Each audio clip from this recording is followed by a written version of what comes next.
Bonjour à tous. Alors, je suis Olivier Martin, je suis en charge du pôle mobilité chez Octo et donc j'ai le privilège d'introduire ce petit déjeuner ce matin sur le thème des wearables. Merci à tous d'être venus. Je voudrais remercier également nos invités du Monde, de Mythic, de BNP Paribas. Ce sont déjà trois acteurs importants du mobile et c'est aussi les précurseurs sur ce nouveau thème des objets connectés. Donc, ils pourront nous parler tout à l'heure de leur premier retour d'expérience sur des projets déjà en production depuis quelques semaines, quelques mois. Voilà. Vous êtes ici, je pense, tous des acteurs du mobile, donc vous êtes déjà persuadés que votre stratégie digitale passe par le mobile, forcément. Ça fait déjà quelques années que cette révolution est en marche, qu'elle a changé les usages, qu'elle a changé nos manières de travailler.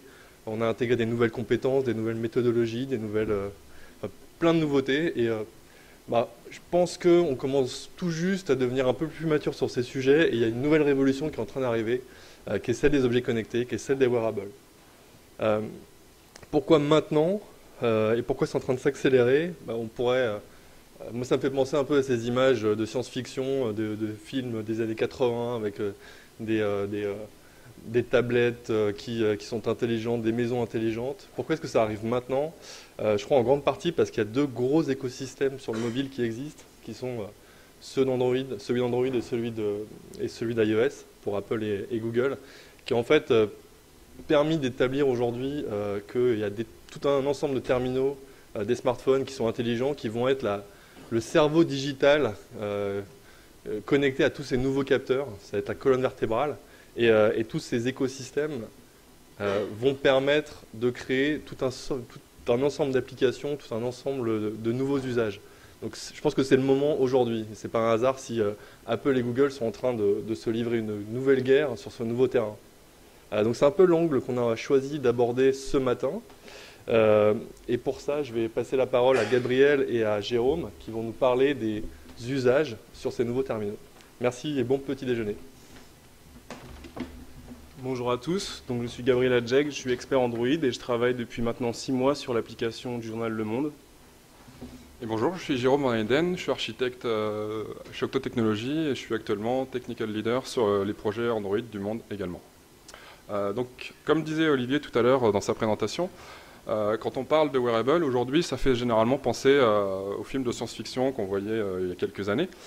Et si vous regardez cette photo de Sergey Brin, que vous connaissez tous, qui est un des co-créateurs de Google, qui fait un peu peur d'ailleurs, on a tous une autre image en tête, cette image de Terminator, de Cyborg. Et on a tous un peu peur quand on pense au wearable aujourd'hui, à ce que l'humain va devenir.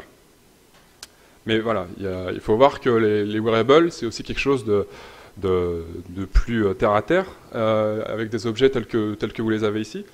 Les premiers wearables sont apparus, on va dire, dans les années 70-80. Vous avez par exemple sur la gauche une montre qui vous permet, en plus d'afficher l'heure, de vous faire des calculs. Et du coup, ce qui permet d'accélérer un usage. Vous n'avez plus besoin de sortir votre calculatrice pour effectuer un calcul. Vous avez au centre un appareil auditif qui, comme son nom l'indique, permet d'améliorer l'audition d'une personne. Donc ça fait partie des objets wearables qui permettent d'améliorer ou de corriger des capacités humaines, on va dire, au même titre que des lunettes ou ce genre de choses. Et puis à la droite, vous avez une oreillette Bluetooth, que vous connaissez probablement, qui est un objet un peu plus proche de nous, puisqu'il a été créé dans les années 2000, et qui permet d'avoir les mains libres quand vous voulez passer un coup de fil. Et c'est un autre des usages principaux des wearables aujourd'hui, on va en parler juste après. Et ce qu'on peut noter, c'est que la plupart, à part celui du milieu, sont un peu gadgets.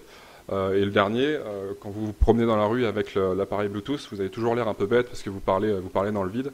Et on va voir qu'avec les objets qu'on a aujourd'hui, c'est un peu le même principe. On parle avec sa montre et on dit des choses à sa montre ou à ses lunettes. Voilà, donc je vais... OK Google, slide suivant. Et donc je vais laisser la parole à Gabriel pour parler des slides, des wearables qu'on a aujourd'hui, vous dresser un panorama et des usages des wearables.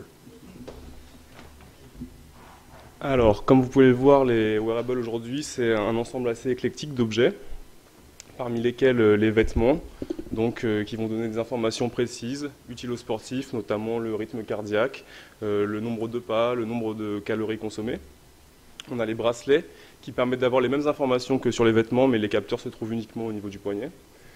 Une version plus évoluée des bracelets, ce sont les montres, avec ici la d'ores et déjà fameuse Apple Watch, qui vont en plus vous permettre d'avoir des interactions plus abouties avec votre smartphone, et notamment vous proposer des applications qui leur sont dédiées.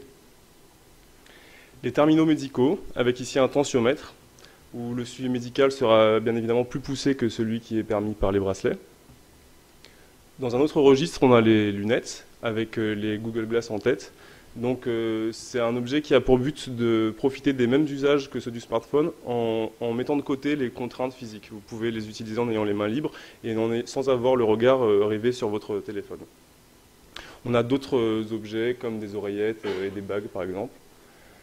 Donc on a vu qu'il y avait certains usages qui se recoupaient, mais pour trouver une classification cohérente entre tous ces wearables, on constate qu'il y a un facteur assez pertinent, c'est celui de la dépendance à un autre device, que ce soit un smartphone, une tablette ou voire un laptop. Donc entre les wearables qui sont complètement dépendants, dans lesquels on va retrouver les vêtements et les bracelets, qui n'ont en quelque sorte aucune intelligence autre que celle de récupérer de l'information et de les afficher sur votre smartphone, et à l'inverse, les devices complètement autonomes, comme les Google Glass, dont la plupart des applications peuvent tourner sans aucun appareillement avec un smartphone, même si le smartphone va pouvoir vous permettre d'avoir l'accès aux coordonnées GPS notamment et au réseau 3G. Tous les wearables vont se trouver entre ces deux extrêmes.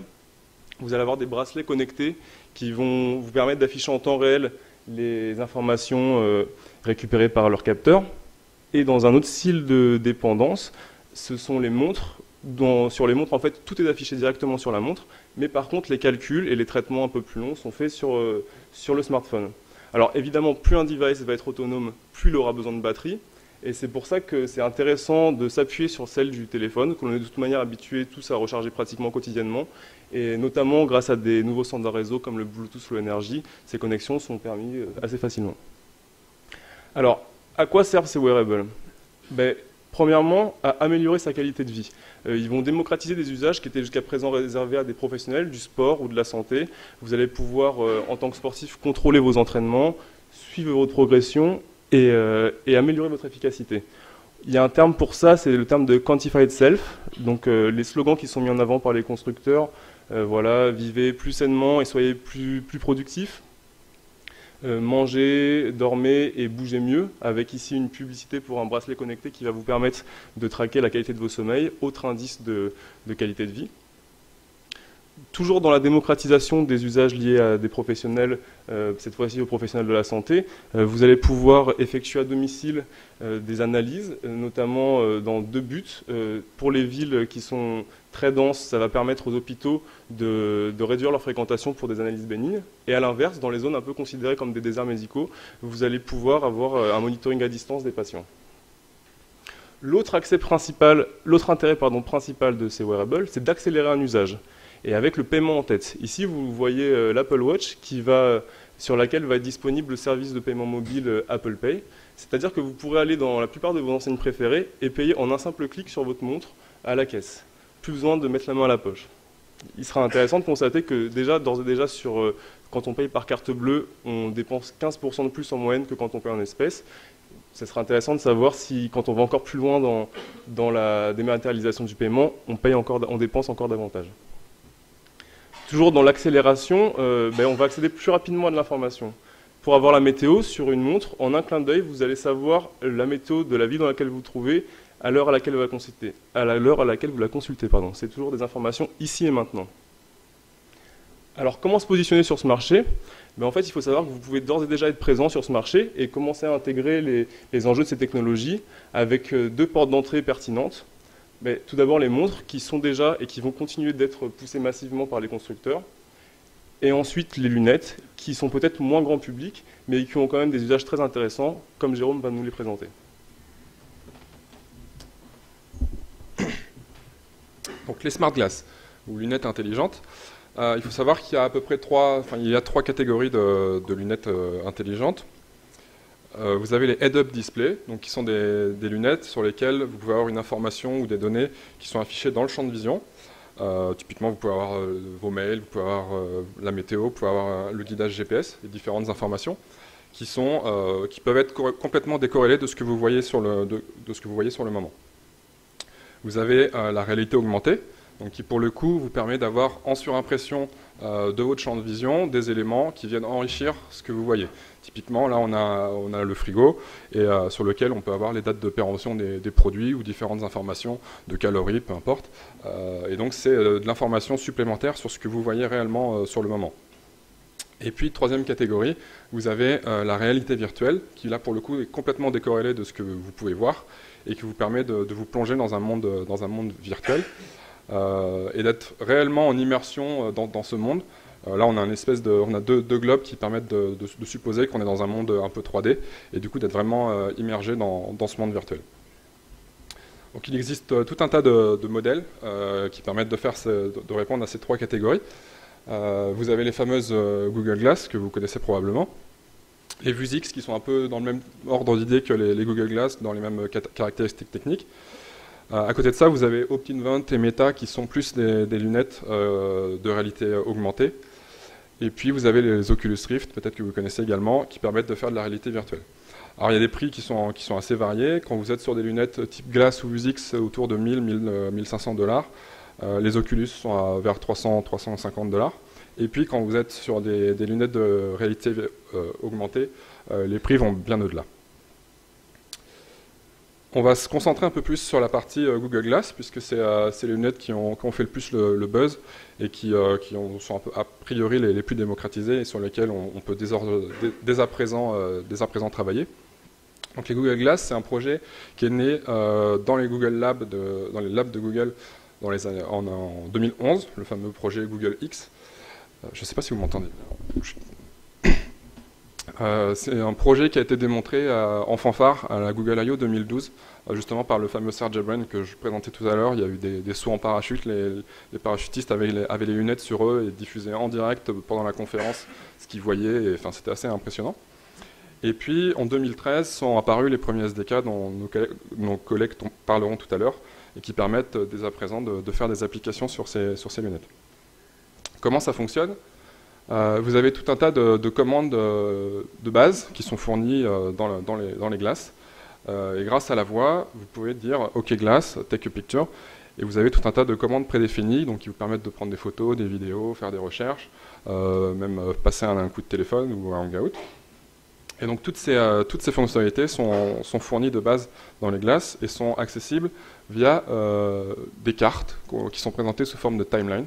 Donc vous avez toute une timeline qui se présente comme vous pouvez le voir ici, avec le passage du présent ou plus ou moins futur, dans lequel vous pouvez voir les notifications vous avez bientôt un train à prendre ou un avion, jusqu'au passé, qui sont plus des notifications que vous avez reçues, des mails passés ou des messages que vous avez reçus auparavant, plus toutes les cartes en bas que vous voyez qui permettent justement l'accès aux applications natives des lunettes. Et puis vous avez sur la gauche, vous voyez là-bas, une application qui est plus immersive, qui est une application à part entière. Une application qui est fournie typiquement sur le Glassware, donc c'est le store de Google pour délivrer des applications Glass. C'est un store complètement dédié qui est indépendant du Play Store que vous avez sur vos Android et qui est dédié au grand public. Voilà, si vous ne voulez pas aller sur ce store pour le grand public, vous avez la possibilité de développer vos applications avec le SDK et il y a tout un tas de cas d'usage plus ou moins intéressants. Je vais vous en présenter quelques-uns. Ici, c'est un chirurgien aux États-Unis et il y a eu plusieurs tests un peu partout dans le monde. Le chirurgien, du coup, utilise ses lunettes pour filmer une opération, la diffuser à ses étudiants pour que les étudiants apprennent à comment opérer un patient. Ou alors, le chirurgien était en hangout avec un compère pour avoir de l'aide en direct lors de l'opération. Donc c'est un cas d'usage assez intéressant. Le chirurgien a ainsi les mains libres pour effectuer son opération. Dans la même veine, on a un POC, un Proof of Concept de Philips, assez intéressant également, qui permet d'afficher les paramètres vitaux du patient directement dans les glaces. Et du coup, le chirurgien n'a plus besoin de détourner la tête. Il peut se concentrer sur son opération, il n'a pas besoin de demander à l'infirmière, il est vraiment concentré, il a les informations vraiment très rapidement dans le coin de ses lunettes. À New York et à Dubaï, il y a eu des tests qui ont été faits également par la police. Donc la police qui enregistre ses interventions, ça leur permet de faciliter la rédaction de rapports derrière. Ou typiquement s'ils font des patrouilles, ils ont la possibilité, par la reconnaissance faciale, de reconnaître des individus recherchés par exemple. Et on pourrait imaginer tout un tas d'usages de ce type-là. À l'aéroport d'Heathrow à Londres, il y a Virgin Atlantic qui a fait un test pendant 6 semaines également, qui permet d'avoir un accueil personnalisé des passagers de première classe et de classe affaires. Donc pareil, grâce à la reconnaissance faciale, ils ont la possibilité de reconnaître les passagers et de leur donner des conseils, où est-ce qu'ils sont positionnés dans l'avion, quelle météo il fait à l'arrivée, ce genre de choses, et d'avoir un accueil très personnalisé. On a le même genre de test qui a été fait en France par la SNCF sur un trajet Paris-Béziers, où les contrôleurs étaient munis de Google Glass pour assister les passagers à se diriger dans le train, à se positionner et leur donner des conseils. Donc ça, c'est des applications plutôt professionnelles et d'assistance ou de chirurgie. Et à côté de ça, on a des applications plus grand public. Il y a la Caisse d'épargne qui a mis en place un test également qui s'appelle Glassistance. Il y a une vidéo sur Internet qui est assez bien faite, qui permet d'avoir une assistance pour remplir un constat. Donc généralement, quand on a un accident de voiture, on est un peu perdu, on ne sait pas trop quoi faire, on ne sait pas trop comment remplir son constat. Et donc là, la Caisse d'épargne donne la possibilité d'avoir une assistance en direct via les glaces pour prendre des photos et déclarer directement l'incident. Et enfin, mon dernier exemple, et il y en a tout un tas d'autres, mais je vais m'arrêter sur celui-là. Voyage SNCF a également fait une application d'assistance pour réserver les billets. Donc Octo a participé au développement de cette application. Et donc au même titre que précédemment, on a la possibilité d'avoir une aide pour réserver son billet. Typiquement des étrangers qui ne parlent pas français, qui ne sauraient pas lire le site de Voyage SNCF, peuvent être aidés pour réserver un billet sur le site. Voilà, donc il y a pas mal de cas d'usage. Maintenant, si vous voulez vous lancer, il va falloir que vous disposiez de glace. Et ça, c'est une autre affaire, parce qu'aujourd'hui, elles sont seulement disponibles aux États-Unis depuis mai 2014 pour le grand public, et à Londres, enfin en Angleterre, depuis juin 2014, à des prix qui sont tout élevés. Donc c'est difficile à obtenir, surtout que vous avez peut-être vu dans les news dernièrement, il y a Google qui va fermer ses boutiques, justement des US et d'Angleterre. Et ça sera seulement disponible sur Internet. Voilà, donc ça a un impact fort sur le marché, c'est assez compliqué de trouver ces lunettes. Donc le marché, c'est celui-là. En 2013, il y a eu 87 000 unités vendues, selon le cabinet Jupiter Research. En 2014, un peu plus.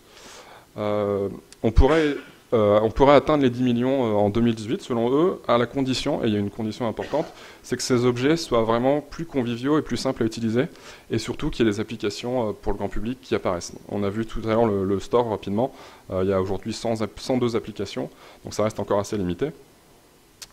Voilà. Toutefois, si ça ne prend pas au niveau du grand public, on peut estimer qu'au niveau usage professionnel, typiquement l'exemple du chirurgien est assez flagrant. Dans l'industrie, on pourrait imaginer d'autres exemples, etc. Donc si ça ne prend pas au niveau du grand public, on peut espérer qu'au niveau professionnel, ça prenne. En tout cas, on est bien loin des chiffres des montres qui se sont vendues par millions, mais ça, je vais laisser Gabriel vous en parler. Alors, les smartwatches. Donc tout à l'heure, on a parlé d'un panel de wearables. Il faut savoir qu'au sein de ce panel, il y a encore une multitude d'offres de montres. Et qu'entre la Pebble, qui est l'une des premières montres à avoir été mise en avant, pour un prix d'environ $100, et l'Apple Watch Edition, qui est le haut de gamme annoncé par Apple, et les rumeurs annoncent qu'elle va coûter peut-être jusqu'à $5 000, on constate qu'on est dans une même richesse d'offres que celle présente sur le marché des montres traditionnelles, entre la légendaire Flic-Flac et des montres de luxe.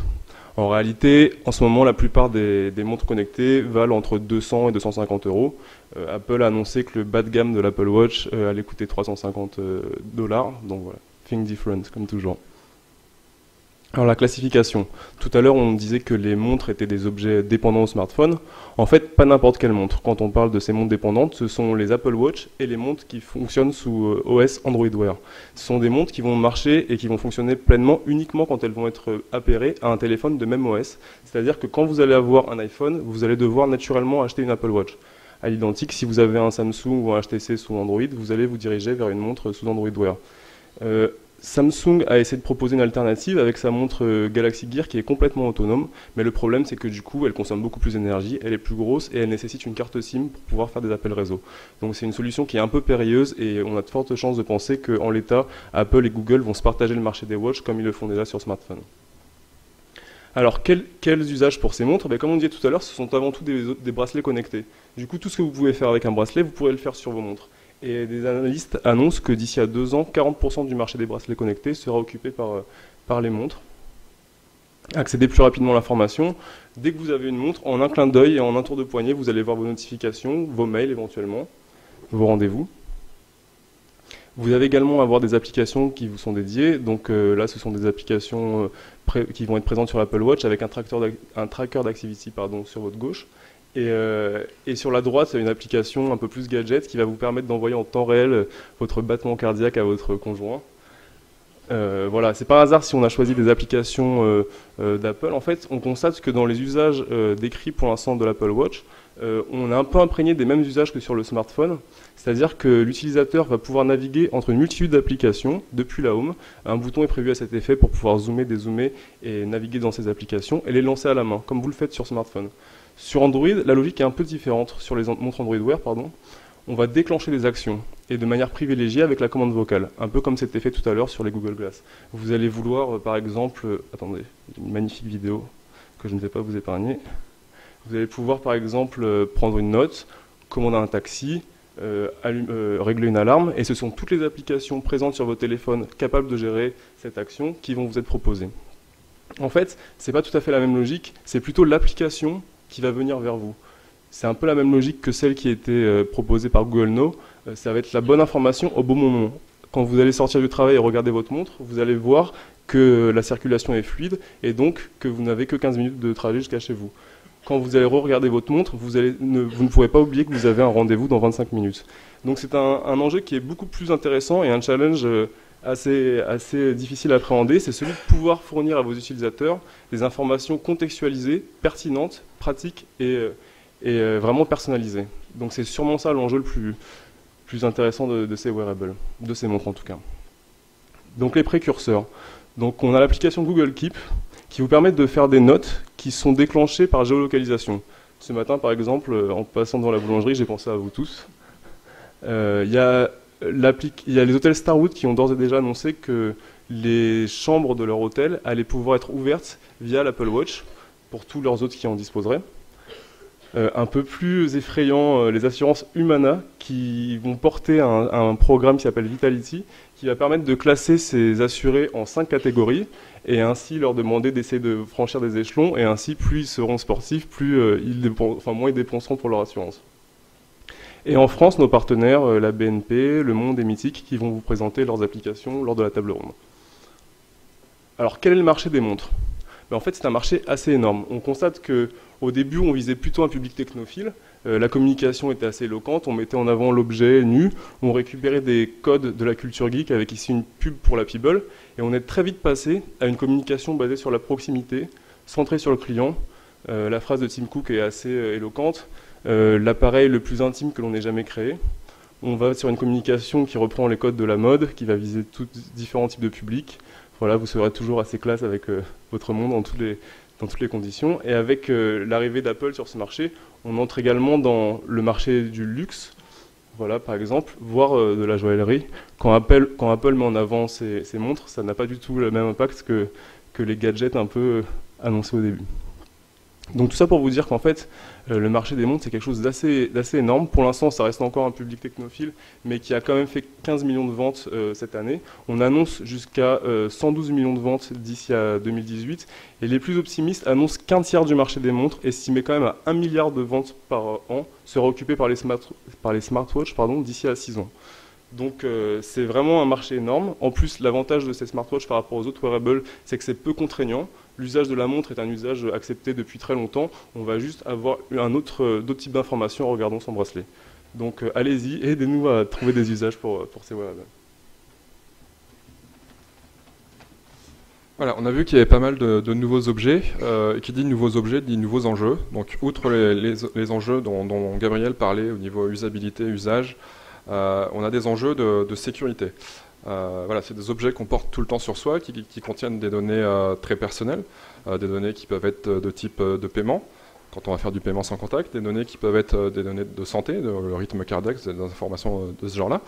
Donc voilà, on a vu qu'il y avait des assurances qui commençaient déjà à faire des partenariats, mais on pourrait imaginer qu'il y ait du vol de ces données.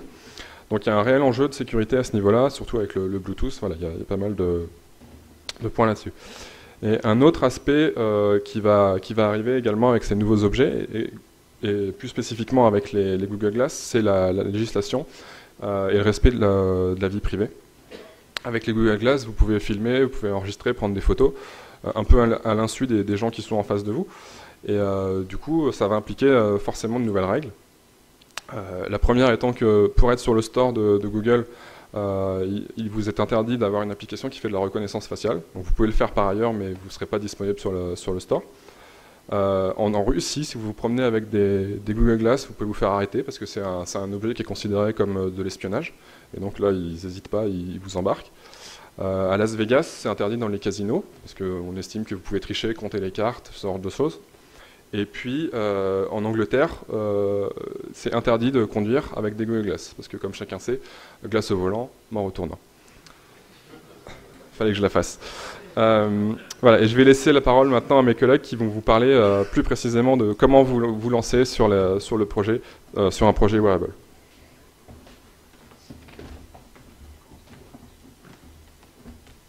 Bonjour, je suis Louis Davin, je suis consultant dans l'équipe mobile d'Octo Technologies, développeur Android et iOS, avec déjà une expérience sur plusieurs projets Google Glass et Android Wear. Bonjour, Pierre Degand, je suis développeur aussi Android chez Octo. J'ai eu l'occasion de participer à certains projets sur Android Wear. Et là maintenant qu'on a vu les usages de ces nouveaux devices, on va vous présenter maintenant en pratique comment on fait pour être présent sur ces nouveaux devices.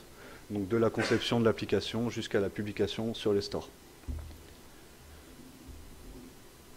Alors rapidement, en fait, on va voir un peu le cycle de vie de notre application. Donc maintenant que vous avez envie d'être présent sur ces nouveaux devices, il va falloir concevoir une application. Donc on va voir quels sont les challenges de conception, notamment sur l'UX, sur le design. Ensuite, une fois que vous avez votre idée en tête de à quoi va ressembler votre application, il faut rassembler une équipe de personnes pour développer cette application. Donc comment on fait aujourd'hui avec ces récentes technologies. Après, on verra une revue technique rapide de ce qui est faisable aujourd'hui sur ces Google Glass, comment ça marche surtout sur les Google Glass, sur Android Wear et sur Apple Watch. Et enfin, un petit point sur la publication sur les stores. Alors, comme on a vu dans la présentation tout à l'heure, l'expérience utilisateur sur les wearables est un peu poussée à l'extrême par rapport à ce qu'on a aujourd'hui sur mobile. On a des écrans qui sont miniatures sur le poignet. Et donc on a vraiment des challenges sur savoir comment pousser la bonne information au bon moment, de quelle façon, comment éviter que l'utilisateur se retrouve avec des interfaces trop compliquées sur son poignet. Donc plein de challenges sur lesquels on a trouvé 3 principes d'expérience utilisateur pour se faciliter la vie lors de la conception sur wearable. Alors le premier, on l'a vu, donc c'est fournir de l'information contextualisée. Comment on fait aujourd'hui concrètement avec nos devices? On a accès à plein d'informations, notamment on peut avoir accès au temps, on peut avoir accès à l'agenda de l'utilisateur, notamment sa position GPS, ou encore l'activité qu'est en train de faire l'utilisateur. Grâce à des API, on peut savoir si la personne est en train de marcher, en train de courir ou en train de faire du vélo, ou encore on peut avoir les différents capteurs physionomiques. Donc grâce à toutes ces informations qui sont accessibles à travers les capteurs ou à travers des API fournis par les constructeurs, on peut construire des applications qui sont entièrement contextualisées. Donc là, un exemple qui montre une application. Vous êtes à une conférence, l'application va lire votre votre liste de contacts et vous dit dans la salle il y a un certain nombre de vos contacts qui participent à la même conférence, donc c'est l'occasion de faire du networking. Donc voilà un exemple d'application vraiment contextualisée avec de la position GPS, de la lecture d'informations de compte, d'agenda et de contacts. Ensuite, le deuxième principe, il faut que l'information soit accessible en un clin d'œil. Aujourd'hui, on voit beaucoup de monde qui sortent leur téléphone quelques secondes dans le métro pour regarder une notification ou pour prendre de l'information. On a envie maintenant de le faire directement sur notre montre, mais on imagine peu les gens se retrouver rivés sur leur montre pendant plusieurs minutes. On veut que les gens aient l'information instantanément et le plus rapidement possible.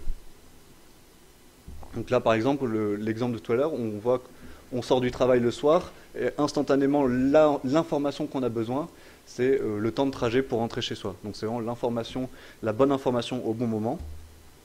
Et un deuxième exemple, là c'est une application de running. Donc voilà l'information importante qu'on a besoin quand on est en train de courir. On n'a pas envie forcément d'avoir une map qui nous décrit notre parcours. On veut juste savoir depuis combien de temps on court, combien de calories on a brûlé et la distance parcourue. Donc c'est 3 informations qui sont jugées essentielles et les plus importantes pour l'utilisateur au moment où il utilise son application. Donc après c'est à vous en fonction de votre cas d'usage de savoir quelles sont ces informations qui sont importantes. Et enfin, le dernier principe, il faut voir son application uniquement avec des interactions simples, des interactions quasiment unitaires par écran.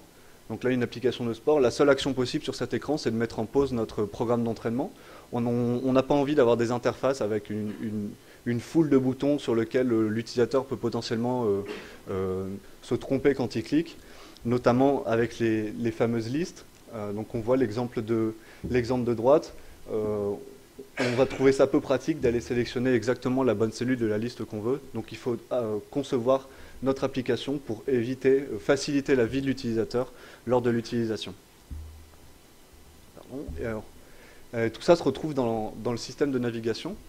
Alors sur Android Wear, on va appeler ça des navigations par carte. Apple Watch appelle ça des navigations par page. On retrouve aussi ce principe sur les Google Glass, où en fait notre application va être décomposée en un ensemble de pages qui vont être accessibles par des mouvements type des swipes et pas avoir de boutons suivants ou ce genre de workflow qu'on pourrait avoir sur smartphone. Et avec une seule, comme on l'a dit tout à l'heure, une seule action par écran. Et enfin, le dernier conseil, entre guillemets, pour partir pour concevoir votre projet wearable, il faut vraiment penser wearable et non plus penser mobile. Il faut concevoir son application à partir de zéro, essayer vraiment de trouver des nouveaux usages et pas refaire une version miniature de votre application mobile pour l'avoir sur votre montre.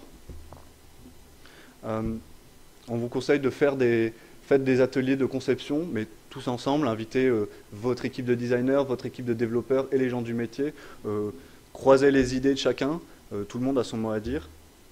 Et enfin, les constructeurs, que ce soit pour Apple ou chez Google, ils fournissent des spécifications de conception, d'expérience utilisateur qui sont très riches, qui donnent beaucoup d'informations, qui peuvent aider éventuellement à faire des choix de design ou de conception.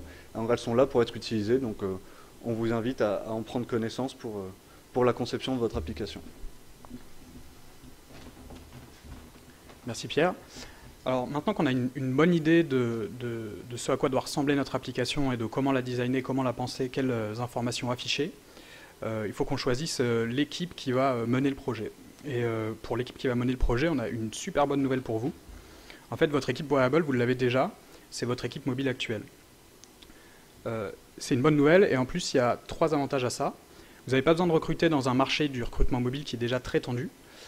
Surtout que les Google Glass, les API qui permettent de faire des applications natives ont été diffusées il y a 1 an, donc on a à peu près 1 an d'ancienneté sur cette technologie. Les montres Android ont été annoncées il y a entre 4 et 5 mois, et les montres d'Apple, on a des détails techniques depuis environ 2 semaines. Donc pour trouver des experts sur ce sujet, ça va être complètement délirant, ce sera complètement impossible. Un autre avantage d'utiliser votre équipe mobile pour mener vos projets wearables, c'est qu'ils sont déjà sensibilisés à toutes ces problématiques que Pierre vient de vous exposer. Ils ont déjà l'habitude de faire entrer un certain nombre d'informations sur un écran et de permettre aux utilisateurs de naviguer facilement entre les différents écrans de votre application. Du coup, ils sont déjà sensibles à toutes ces problématiques d'UX, donc d'expérience utilisateur. Or, sur les wearables, en fait, on porte à l'extrême toutes ces problématiques de miniaturisation des écrans. Donc c'est un très bon point. Et enfin, et c'est peut-être la meilleure nouvelle, ils ont déjà, en fait, vos collaborateurs mobiles, toutes les compétences, en tout cas vos collaborateurs techniques, vos développeurs, pour se lancer sur les wearables. Et c'est ce dont je vais vous parler tout de suite. Donc Gabriel et Jérôme vous ont présenté assez rapidement les usages des différents périphériques. Moi, je vais me concentrer un peu plus sur techniquement ce qui est possible de faire, en commençant par les Google Glass. Alors les Google Glass n'ont pas de données mobiles. Par contre, elles ont du Bluetooth et du Wi-Fi. Donc vous avez Internet dans à peu près toutes les situations. Quand vous êtes dans un contexte sédentaire au bureau ou à la maison, vous avez du Wi-Fi. Et quand vous êtes en situation de mobilité, il suffit que vous appériez votre Google Glass avec votre smartphone pour bénéficier de son réseau mobile. Donc elle a toujours Internet. Il n'y a pas de puce GPS dédiée sur la Google Glass, mais dès qu'elle est appairée à un téléphone, vous allez pouvoir bénéficier du GPS du téléphone. Et enfin, mais c'est anecdotique, il n'y a pas de puce NFC. Alors comment être présent sur Google Glass pour que ce soit plus facile à comprendre, on va se dire qu'on est tous ensemble dans la même société et qu'on travaille pour fabriquer une application de fitness du style Runkeeper ou Runtastic, des applications qui permettent en fait de traquer vos footings ou vos sorties en vélo. Et donc pour faire notre application sur Google Glass, en tout cas pour être présent sur la Google Glass, on a 3 manières. On peut utiliser la Mirror API ou le JDK, sur lesquels je vais revenir juste après, et on peut aussi être présent grâce aux notifications. Depuis une mise à jour assez récente des Google Glass, quand vous êtes appairé avec votre téléphone Android, si vous avez une application Android qui émet des notifications, elles vont se retrouver automatiquement sur votre Google Glass. Donc c'est déjà un bon point. Ça risque de ne pas être suffisant si vous voulez faire de vraies applications. C'est pour ça qu'on va parler de la Mirror API. Alors la Mirror API, c'est une API web. Ça peut paraître un peu surprenant, une API web avec les Google Glass. En fait, il faut réfléchir comme au mobile. Aujourd'hui, quand vous êtes un site internet d'actualité, comme Le Monde par exemple, vous envoyez déjà des notifications à vos utilisateurs depuis votre serveur web. Vous allez contacter le serveur de Google ou d'Apple pour afficher une notification sur l'écran du téléphone de votre utilisateur. Et bien, en fait, la Mirror API, c'est l'équivalent de ce mécanisme pour la Google Glass. Donc vous avez vos serveurs web qui vont parler au serveur de Google, qui va s'arranger pour faire afficher la carte sur les lunettes de l'utilisateur. Ce qui fait qu'en fait vous n'avez pas de code qui vous appartiennent sur la glace de l'utilisateur, tout est web. Donc vous avez certainement déjà des compétences. Et si on reprend le cas de notre application de fitness, qu'est-ce qu'on va pouvoir faire avec cette API ? Par exemple, on va pouvoir l'utiliser pour des fonctionnalités de réseau social qu'on retrouve un peu partout.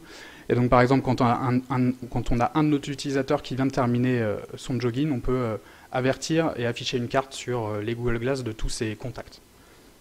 Voilà, tout ça par le web. Par contre, on voit bien qu'avec cette API, on ne peut pas aller beaucoup plus loin et on ne va pas pouvoir faire de temps réel. Si on veut vraiment faire une application de tracking de notre utilisateur, il va falloir qu'on utilise le JDK. Le JDK, c'est le Glass Development Kit. C'est une surcouche à Android. Et donc en fait, si vous développez une application avec le JDK, vous développez une application Android tout à fait classique. Donc vos développeurs Android savent déjà écrire des applications sur Google Glass. Il y a quelques petites choses à apprendre qui permettent de tirer parti de tous les capteurs de la Google Glass et d'avoir une interface qui ressemble à ce à quoi les utilisateurs sont habitués à voir. Donc là, j'ai mis 2 exemples d'applications qui existent et qui sont disponibles sur le store des Google Glass. Donc il y a une application de tracking assez classique avec le temps écoulé, la distance parcourue, etc. Et sur la gauche, il y en a une un peu plus fun qui essaye de vous mettre dans un contexte où en fait vous êtes poursuivi par des zombies. Et donc le but de votre jogging, c'est de courir assez longtemps et assez vite pour pouvoir leur échapper et survivre. Voilà. Et d'ailleurs, quand vous utilisez cette application, quand vous vous retournez, ça essaye plus ou moins de mettre en incrustation des zombies qui vous courent derrière. Mais c'est plus ou moins réussi parce que l'écran de la Google Glass reste assez petit. Donc le JDK, ce qui est important de retenir, c'est qu'il va vous permettre de développer ce qu'on appelle des cartes dynamiques et des applications immersives sur la Google Glass. Et la chose à retenir, c'est qu'en fait, c'est comme du développement pur Android, avec quelques ajouts. Si on passe à Android Wear, au contraire de la Google Glass, on a beaucoup moins de capteurs en fait. Donc on n'a pas de données mobiles, on n'a pas de Wi-Fi, on n'a pas de NFC, on n'a que du Bluetooth.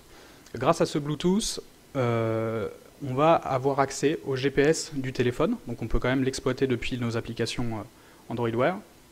Il faut savoir aussi qu'il y a les premières montres Android avec un GPS, une puce GPS inclus qui ont été annoncées, et donc Google a rajouté du support pour cette fonctionnalité. Mais d'une manière générale, la connexion Bluetooth, elle est vraiment au cœur des montres connectées, et notamment de la montre Android. Donc sur Android Wear, deux manières d'être présent, qui sont un peu similaires à celles de la Google Glass. Vous avez les notifications et les applications. Alors les notifications, ça va un peu plus loin que ce qui est sur Google Glass. Il faut toujours avoir un téléphone Android, mais vous allez pouvoir enrichir en fait les notifications qui sont émises depuis votre application Android pour qu'elles s'affichent un peu différemment sur la montre de vos utilisateurs. Vous allez pouvoir changer la façon dont l'information est affichée, vous allez pouvoir ajouter de l'information supplémentaire, des réponses rapides. Là par exemple c'est l'application SMS de base d'Android, et en fait sur Android Wear on a une liste de réponses rapides qui nous sont proposées, donc on peut répondre en fait en 2-3 tapes depuis la montre. Mais si on veut aller un peu plus loin et avoir une vraie application qui prend le contrôle total sur la montre et qui s'affiche en plein écran et dans laquelle l'utilisateur est complètement immergé, sur Android Wear, il va falloir qu'on développe des applications. Les applications Android Wear, ce sont elles aussi des applications Android classiques, normales. Elles s'exécutent entièrement sur la montre. Et donc là, ici, on a quelques exemples. L'avantage de faire une application Android Wear, c'est qu'elle va vous permettre de prendre, d'avoir accès aux senseurs qui sont sur cette montre, et notamment des capteurs qu'on n'a pas l'habitude d'avoir sur smartphone, qui permettent de récupérer la fréquence cardiaque de l'utilisateur. Juste à côté, on a une application de running, pour rebondir sur notre exemple de tout à l'heure. Et ici, c'est le contrôle du lecteur de musique d'Android. Donc encore une fois, les applications Android Wear, c'est des applications Android classiques. C'est très facile à apprendre pour vos développeurs Android actuels, quelques journées d'auto-formation tout au plus. Et pour finir un peu ce panorama, je vais vous parler de l'Apple Watch. L'Apple Watch, elle est assez similaire à Android Wear d'un point de vue des capteurs et de sa dépendance au téléphone. En gros, il n'y a rien du tout à part la connexion Bluetooth qui permet de faire l'appairage et le capteur NFC qui permet de faire le paiement par Apple Pay, que vous avez dû voir au dernier keynote d'Apple. On a 3 manières d'être présent sur l'Apple Watch. On peut y être présent par des notifications, par les glances ou par des apps. Alors les notifications, c'est à peu près toujours la même chose, mais là, cette fois-ci, il faut avoir un téléphone Apple, donc il faut avoir un iPhone. À partir du moment où vous avez déjà une application iPhone et qu'elle émet des notifications, dès que vous êtes appairé avec votre montre, elles vont s'afficher sur votre montre. Voilà. Encore une fois, c'est possible d'ajouter des actions rapides ou des informations supplémentaires et de customiser un peu la façon dont l'information est affichée sur la montre pour que ça soit plus lisible. Les glances, c'est quelque chose qui est propre à l'Apple Watch. En fait, les glances, c'est l'équivalent des widgets pour Apple Watch. C'est un écran qui fait cette taille-là, on ne peut pas scroller dedans, donc il est à taille fixe et définie. On peut en définir un seul par application, et le but de cet écran, c'est d'afficher en un coup d'œil l'information la plus importante que votre application a proposée à votre utilisateur. Donc dans cet exemple, c'est une application de cuisine, et en gros, les développeurs ont estimé que le plus important, c'était que l'utilisateur sache qu'il restait 3 minutes 12 de cuisson, et qu'ensuite, il devrait sortir la pâte et la laisser refroidir pendant 10 minutes. Et enfin, dernièrement, si on veut avoir quelque chose de plus dynamique et de plus immersif, il est aussi possible de développer des applications sur Apple Watch. Ici, une spécificité de l'Apple Watch, c'est que la montre en fait n'est qu'un écran déporté. Tout est géré depuis l'iPhone. Donc en fait, votre application Apple Watch, elle ne fonctionnera pas si vous n'êtes pas appairé avec votre iPhone, parce qu'il n'a plus de batterie ou parce que vous l'avez oublié, par exemple. Donc la montre n'est qu'un écran déporté. Par contre, alors il y a un énorme désavantage d'un point de vue de la coupure de la connexion qui fait que votre application ne marche plus, mais par contre, il y a un énorme avantage pour le développeur. C'est extrêmement facile pour lui de créer une application Apple Watch. C'est un peu comme s'il ajoutait un nouvel écran à votre application iPhone, sauf que ce nouvel écran est tout petit. Il va devoir utiliser de nouveaux composants pour personnaliser l'affichage. Maintenant qu'on a un peu une meilleure idée de tout ce que font ces différents appareils, ce qui nous permet de faire, à quel capteur on a accès, On voulait revenir sur la communication entre ces différents périphériques, parce que bientôt, chaque utilisateur en fait, aura une espèce de mini-galaxie de différents appareils sur lui, et tous ces appareils devront bien communiquer entre eux, et on pense qu'ils communiqueront surtout avec le smartphone. Du coup, comment faire communiquer une Google Glass et un smartphone? En fait, c'est le cas le plus simple. Comme la Google Glass, elle est très autonome et qu'elle a un accès dédié à Internet, le plus simple, ça va être de passer par le web. Donc d'utiliser vos API actuelles, votre serveur actuel. La Google Glass va remonter l'information à vos API, et puis votre application téléphone, qu'elle soit Android ou iPhone, se mettra à jour d'elle-même. Donc c'est assez facile. C'est un peu plus difficile sur Android Wear. Android Wear étant beaucoup plus dépendant, il est lié de manière vitale à la connexion Bluetooth qu'il a avec le téléphone. Et cette connexion Bluetooth, dès que vous voulez faire passer de l'information dans cette connexion, vous devez le faire depuis votre application smartphone vers votre application Android Wear. Donc par exemple, si vous avez une application de footing qui veut récupérer la donnée GPS de l'utilisateur et, je ne sais pas, traquer les accélérations pour voir combien de calories il a dépensé, pour avoir accès à certains composants du téléphone, il va devoir communiquer avec votre application, donc vous allez devoir implémenter du code dans votre application mobile actuelle, qui pourra parler avec le code de votre application Android, qui est, lui, complètement séparé et qui s'exécute de manière autonome sur la montre. La communication entre les deux téléphones, la méthode est imposée par Google, il faut absolument passer par leur API, qui s'appelle la Wearable Data Layer, et qui permet d'échanger de petits messages. Voilà, des messages assez courts, donc peu de données. On ne pourra pas, par exemple, streamer un film depuis son téléphone vers la montre. Tout au mieux, on pourra transférer des images, mais c'est le genre de choses qui est à limiter le plus possible pour économiser la batterie et garantir la performance et la rapidité des applications. Et enfin, dernier focus sur Apple Watch, alors le schéma a l'air vraiment similaire à Android Wear. En fait, dans la plomberie, c'est complètement différent. Comme je vous disais tout à l'heure, l'Apple Watch n'est vraiment qu'un écran déporté. Du coup, quand vous installez votre application iPhone, elle embarque une application Apple Watch, et tout ce qui est transféré sur l'Apple Watch, c'est les images de votre application et les vues. Le code de votre application est exécuté sur le téléphone, et la communication Bluetooth Low Energy, en fait, le développeur n'a jamais vraiment à s'en préoccuper. Tout est géré de manière transparente par Google. Donc le développeur code son application comme avant.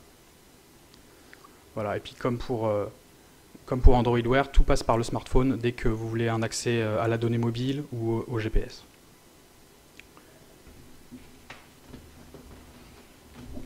Donc maintenant que vous avez développé vos applications, il est temps de la publier sur les stores. Donc on va faire une petite revue rapidement de comment fonctionne, comment on fait pour publier ces nouvelles applications sur les stores existants.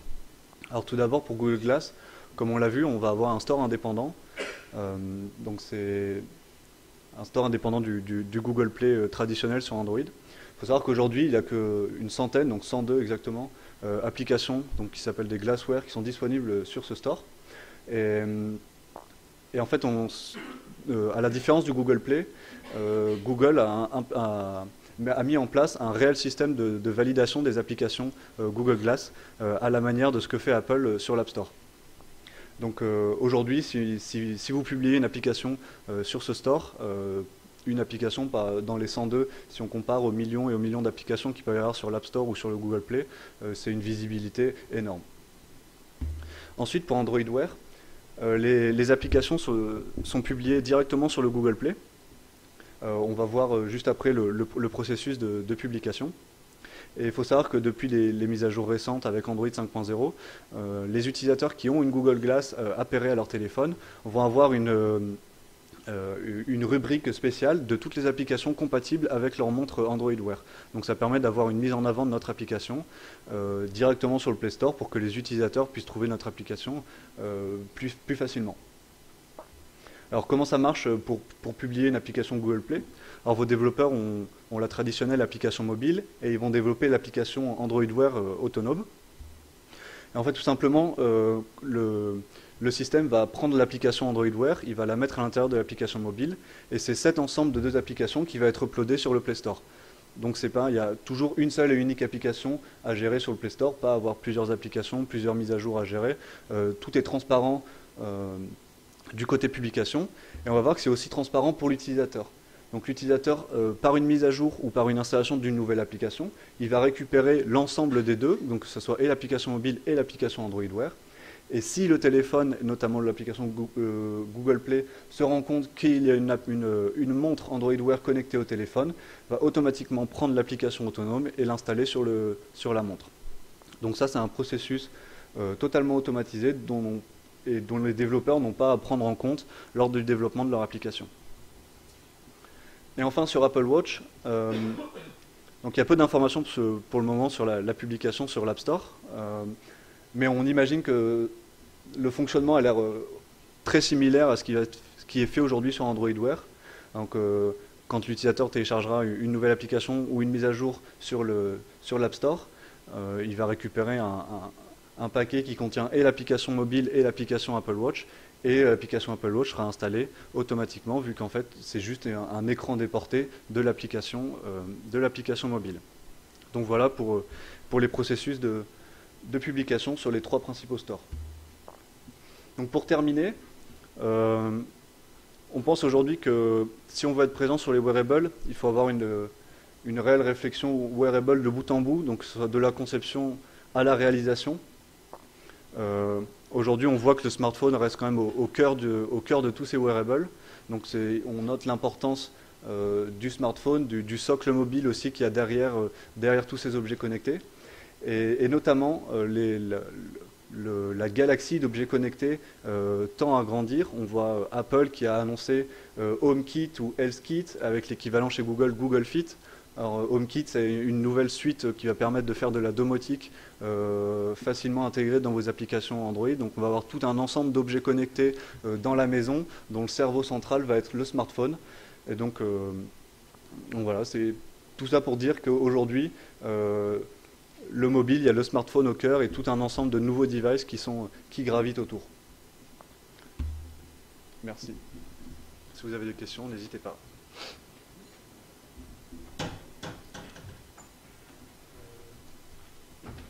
Oui. Ouais, on répétera les questions. Tu as évoqué que sur Apple, la montre Apple, c'était un décor d'écran. Oui. Qu'est-ce qui interdit de faire la même chose sur Android Wear? De faire une application qui a juste pour eux de faire un décor d'écran, finalement développer de la même manière, l'un pour l'autre. Alors en fait, quand on parle de déport d'écran, c'est la façon dont est exécutée l'application. Mais en fait, sur Android Wear, on développe exactement de la même façon que ce qu'on fait sur mobile. Donc en fait, c'est un déport d'écran où on a juste à redesigner notre écran sur notre application Android Wear. Donc on va avoir là, on va vraiment avoir du code qui est exécuté sur la montre, mais toutes les données proviennent du téléphone. En fait, la montre sert juste d'affichage. Voilà. Alors que sur Apple Watch, la montre contient uniquement la vue, entre guillemets, et le code est vraiment exécuté sur le téléphone, l'iPhone.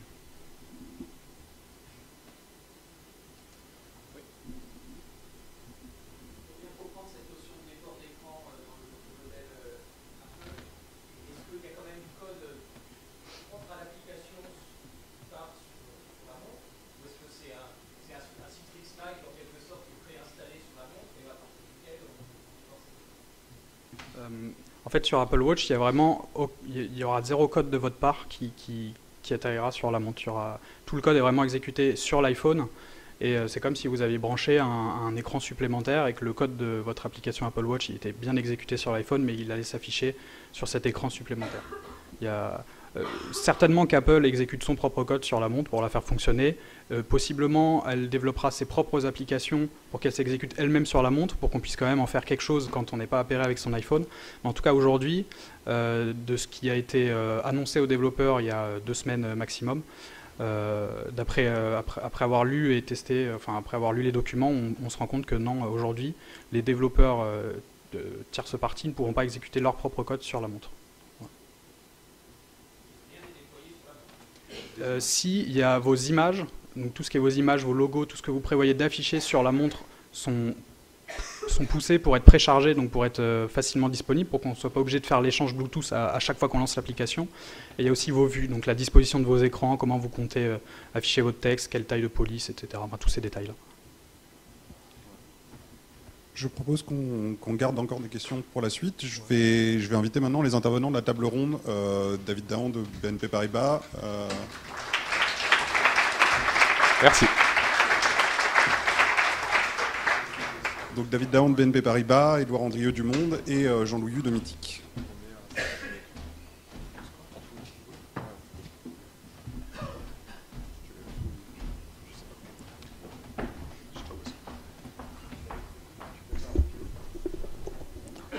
Alors, bonjour à tous. Vous allez devoir vous partager un micro. Avant de commencer cette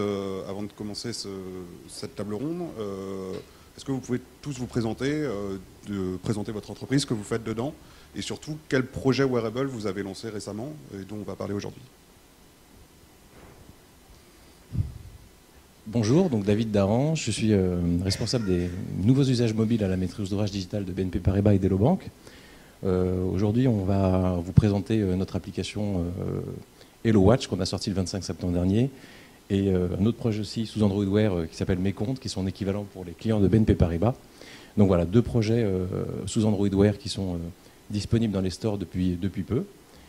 Aujourd'hui, on a déjà un dispositif mobile assez conséquent, un ensemble d'applications assez importantes, avec une stratégie qui tourne autour de deux applications principales, des applications de gestion de compte, telles Hello Bank et Mes Comptes, et des applications de paiement.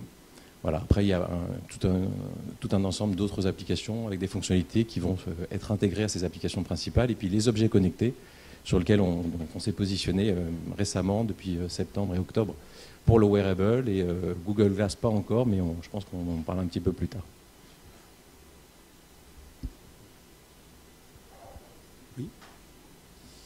Alors, bonjour à tous, je m'appelle Jean-Louis Hu, je suis responsable des applications mobiles, du développement des applications mobiles chez Mythique, donc c'est de l'iOS, de l'Android et du Windows.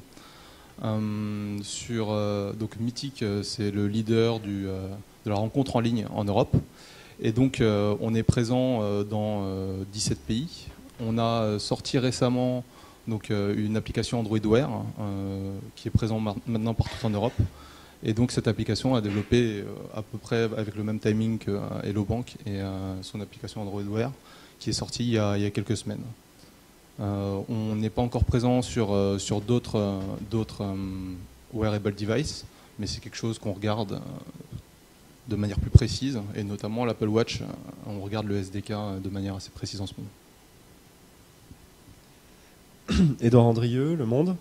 Donc je suis en charge de tout ce qui est numérique, mais qui n'est pas le web. Donc effectivement, ça va être mobile, ça va être tablette, téléconnecté, montre, lunettes, je suis pas sûr. Mais et donc on vient de sortir effectivement grâce à Octo une version wearable de notre application, enfin en tout cas un déport d'écran qui permet de retrouver ce qui fait l'actu à un moment donné directement sur sa montre, et de pouvoir comme ça choisir de lancer la lecture d'un article. On n'imagine pas de lire directement sur sa montre, c'est pas trop le principe. Par contre, rapidement comme ça, essayer de faire un petit check de l'actu et se dire ça, je veux le lire tout de suite. Donc on a un bouton, ça l'ouvre sur le téléphone, on va sortir le téléphone pour le lire, ou le mettre de côté. Pour nos abonnés, on a une possibilité de les mettre en favori et donc de retrouver ça un peu plus tard quand on va être dans le métro par exemple en rentrant. Voilà, donc on vient de sortir ça et c'est assez chouette. Ok, on a bien compris ce que fait l'application Le Monde. Est-ce qu'on peut revenir sur les deux autres applications? Je crois qu'on a des vidéos dessus pour voir précisément ce que font les deux applications.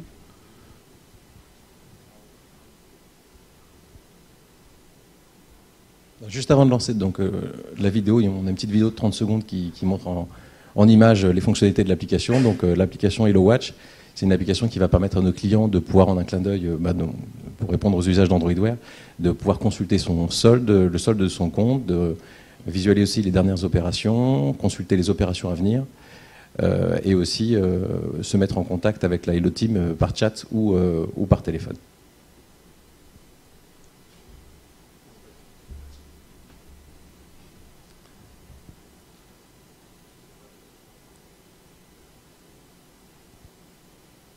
on n'a pas de son sur cette vidéo, donc l'application permet donc, comme on a dit, de voir la météo, qui est une fonctionnalité qui existe déjà dans l'application mobile, les 3 dernières opérations qui vont s'afficher, et la dernière fonctionnalité, c'est d'appeler directement son conseiller, qui va lancer le téléphone sur le bon écran pour appeler le conseiller.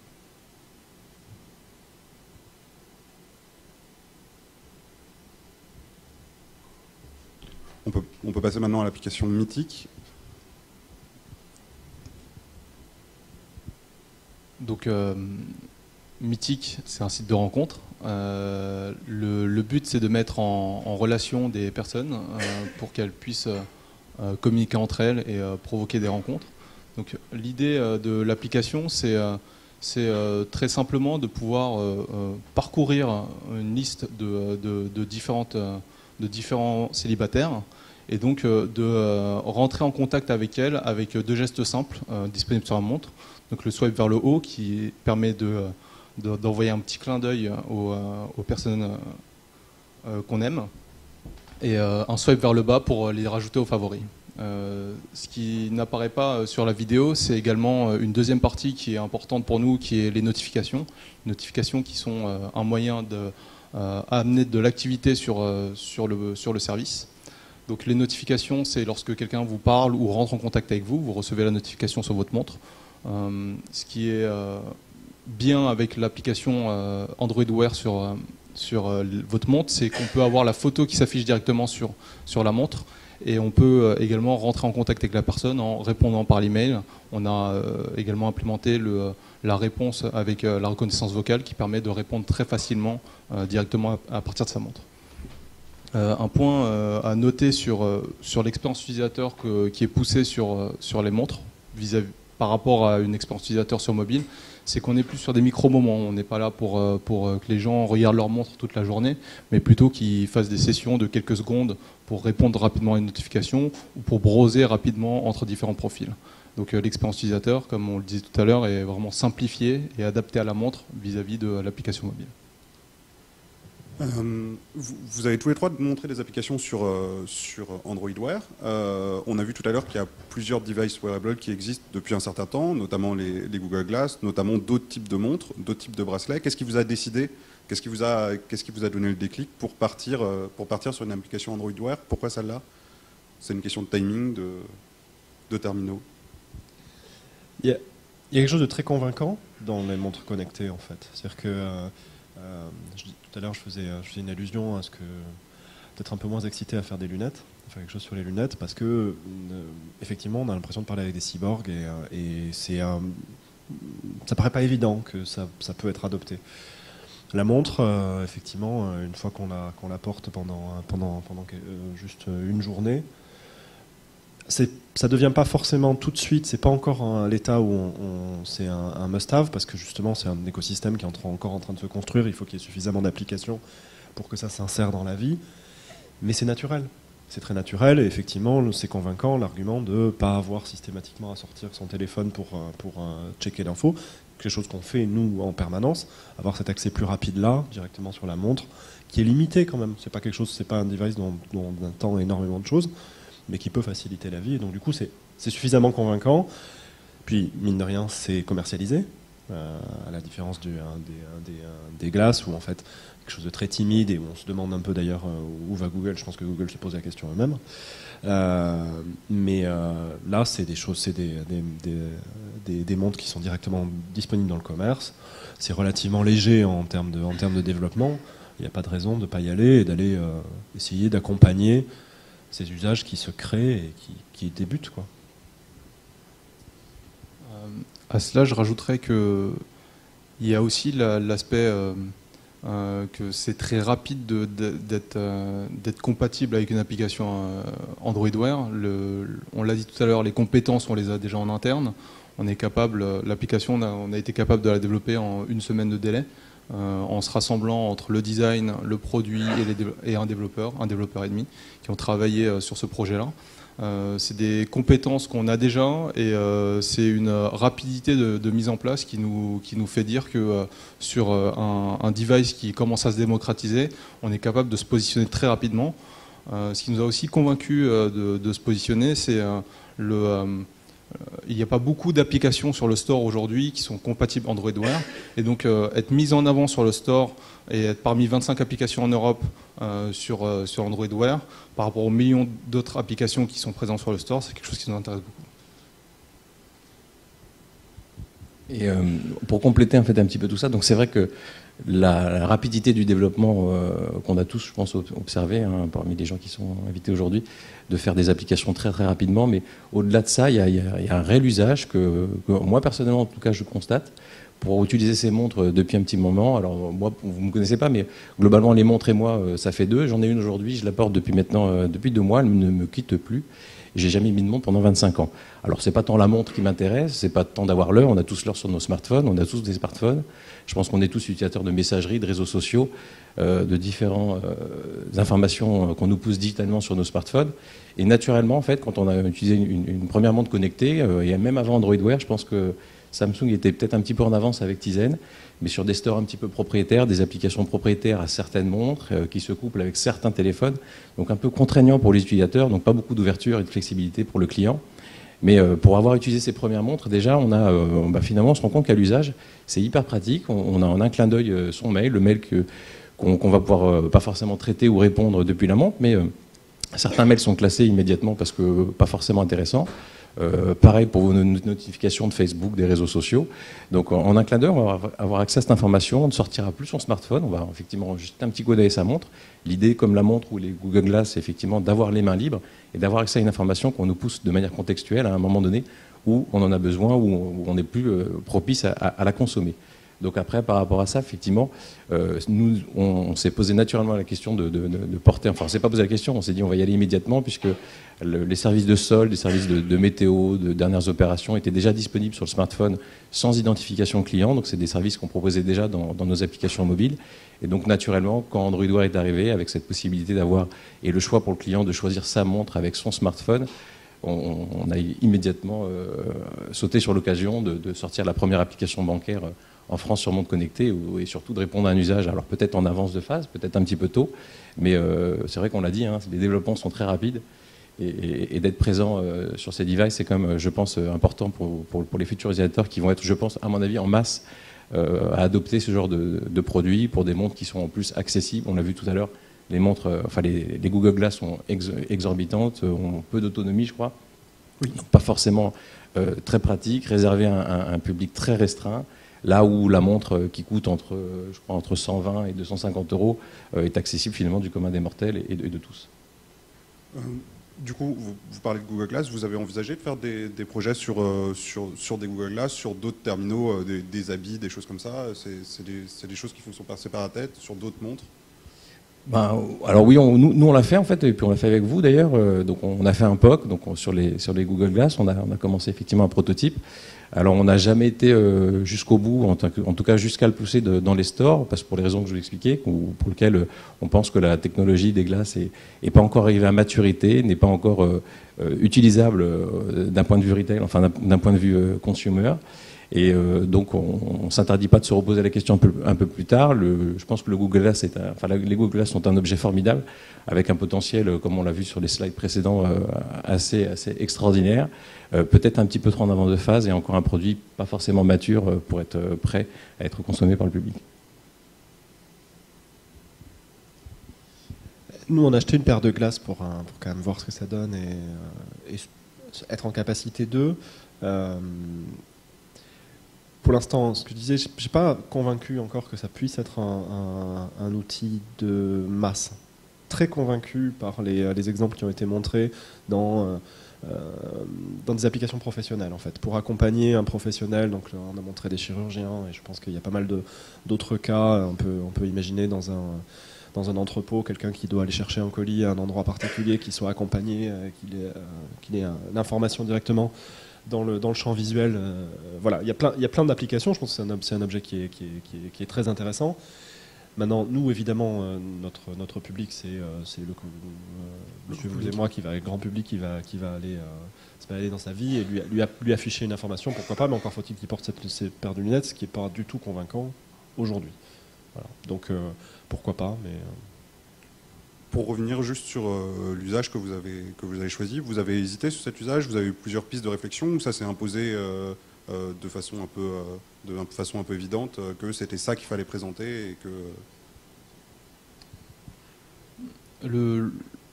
Le premier choix qui a été fait, c'était de se positionner rapidement grâce aux notifications. Ça tombe bien, Mythic, c'est essentiellement mettre en relation des gens et communiquer. Et donc les notifications nous semblaient naturelles. Et donc ça, on l'a fait. Et avec Android Wear, afficher les notifications avec les photos, c'est vraiment quelque chose qui se fait rapidement. Derrière, le principe de liste, on l'a imaginé en ayant ce cadre, ces contraintes imposées par la taille du device et les gestures. On a déjà des listes de célibataires avec des gestures un peu ludiques qui permettent de swiper à gauche ou à droite si on aime ou si on n'aime pas. Et on s'est dit que c'était naturel de proposer ce genre de feature. Ça reste une liste de célibataires, mais avec une gesture naturelle sur la montre. Et encore une fois, sur un usage de micro-moments où on passe peu de temps sur la montre. On regarde pendant un temps limité un certain nombre de choses sur sa montre. Et donc cette liste-là nous semblait naturelle. C'est quelque chose qu'on a mis en place. Et puis grâce à l'API qu'on a déjà pour le smartphone, c'est quelque chose qui est facilement designable par nos équipes de design et mise en place sur la montre. Pour nous, c'est un peu pareil. Je pense qu'on a tous développé des fonctionnalités qui nous paraissaient essentielles pour les clients, pour ceux qui étaient en tout cas équipés. Donc on s'est naturellement tourné vers ce que fait la majorité de nos clients lorsqu'ils se connectent à nos applications bancaires. Ils regardent leur solde, leurs dernières opérations, ce qui est à venir. Donc principalement ces trois fonctionnalités qui sont clés et qui sont principalement les fonctionnalités les plus consommées par l'utilisateur. Alors il y a des virements, mais là aujourd'hui on ne les fait pas encore. Mais voilà, donc on a transposé, on ne s'est pas fait plaisir, on a mis ce que les utilisateurs aujourd'hui utilisent déjà sur les smartphones, sur nos tablettes, et on les a transposés tout simplement sur la montre. Pour nous, le premier usage, enfin la première chose à laquelle on pense, c'est la notification. C'est quasiment pré-embarqué dans le mécanique, donc voilà. Alors, on n'a pas d'image, mais on espère en avoir un jour. Mais bon, on a le texte qui s'affiche. Sachant qu'on n'aura pas toujours non plus d'image pour illustrer une alerte d'info. Mais après, effectivement, ce qu'on veut, c'est pouvoir regarder ce qui fait l'actualité au moment. Enfin, la réponse était assez simple. Ok. Si on passe plus précisément sur comment s'est déroulé votre projet, vous parlez tous de projets qui s'est déroulé en quelques semaines, voire en une semaine. C'est quoi qui vous a permis, selon vous, les facteurs clés de succès qui ont permis de réaliser ça, et les difficultés que vous avez rencontrées, si vous avez des conseils à donner aux personnes dans la salle qui vont réaliser leur application? Je pense que ça a été pas mal dit par Pierre tout à l'heure. Un des facteurs qui a rendu ce développement rapide et facile, enfin l'impression que j'en ai eue, c'est que c'était plutôt facile. Après peut-être qu'on m'a montré aussi ça, mais c'est l'intégration des pluridisciplinaires, c'est en fait de pouvoir effectivement travailler rapidement entre les développeurs et les designers de l'équipe. Ça s'est inséré assez facilement dans notre roadmap et voilà, je pense que cette proximité-là est assez clé pour pouvoir avancer vite.